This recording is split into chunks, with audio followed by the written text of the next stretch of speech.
আজকে মাকে নিয়ে বেরিয়েছি, যাব দিদি বাড়িতে। রাস্তায় দাঁড়িয়েছি, মা একটা দোকানে চপ সিঙ্গারা কিনছে, ওই যে আমার পেছন দিকটাতে। তো ভয় পাওয়ার কোনো কারণ নেই অন্ধকার দেখে। যাই হোক, হ্যালো এভরিওয়ান, গুড মর্নিং। আমি অর্পি ঘোষ। তো অর্পি ঘোষ চ্যানেলের পক্ষ থেকে সবাইকে ওয়েলকাম। দিদি বাড়িতে এসেছি আজকে মাকে নিয়ে। দিদি দেখে মেহেন্দি পড়ছে, আর দিদির এই যে পুচকে পুচকে দুটো ননদের ছেলে আছে, দুটো তো লিপস্টিক লাগিয়ে একটা লজ্জা পেয়ে পালিয়েছে আমার ক্যামেরা অন করা দেখে। আর এইদিকে আমার দিদি আগের দিন থেকে গিফট আনবক্সিং করতে শুরু করেছে। তো যাই হোক, এইটা ছিল আমার দিদির সাধের দিনের সকালটা। আমার দিদির সাধের অনুষ্ঠান ছিল, ওই জন্য আমরা আগের দিনই আমি আর মা পার্সোনালি চলে আসি দিদির বাড়িতে। আর এই দিকে দেখো সবজি কাটা হচ্ছে, ওইদিকে বড় বড় দুটো উনুন বানানো হয়েছে, তার কারণ কাঠে রান্না হবে। শুনেছি কোনো অনুষ্ঠান বাড়িতে নাকি চাটনি পাঁপড়গুলো আগে বানিয়ে রাখতে হয়। পাঁপড়টা তো বানানো হয়ে গেল, তাই আমি ঘরে এনে রেখে দিয়ে গেলাম। আর এইদিকে দেখো আমার দিদা কত সুন্দর পিঠে বানাচ্ছে।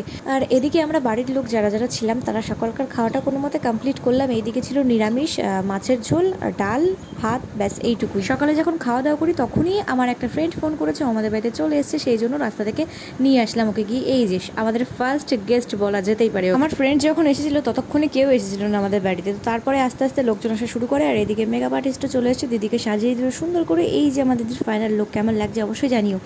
এদিকে সাধের কিছু নিয়মকানুন পালন করা হবে, তার জন্য দিদিকে ফার্স্টেই প্রণাম করে বসতে বলা হলো।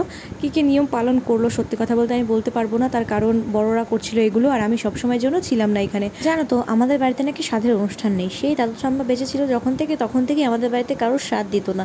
কেন এই নিয়মটা সত্যি আমি জানি না। আর আজকে দিদির সাধের অনুষ্ঠানটা পালন করা হচ্ছিল দিদির শ্বশুরবাড়িতে। আর না দেখে কি সব তুলতে হয় না, এই সাধের নিয়মের মধ্যে এগুলো পড়ে। তো আমার দিদি সেখানে নোড়া তুলেছিল, সেটা নিয়েই সবাই আনন্দ করছিল। আর পিঠে পায়েসটা মামিকে ভাগনা খাইয়ে দেবে, আর ভাগনাকে মামি খাইয়ে দেবে, এরকম কিছু একটা নিয়ম যাই হোক আছে। আর দিদির তো আজকে সাধ ছিল, সকাল থেকে দিদি উপোস ছিল, তার জন্য দিদি খেতে বসে পড়ে। যাই হোক বন্ধুরা, ভিডিওটা কেমন লাগলো অবশ্যই কমেন্টে জানিও। আর আমার দিদিকে কিন্তু তোমরা সবাই আশীর্বাদ করো, সেজন্য সুন্দর করে এই পৃথিবীতে সুন্দর একটা সন্তানের জন্ম দিতে পারে।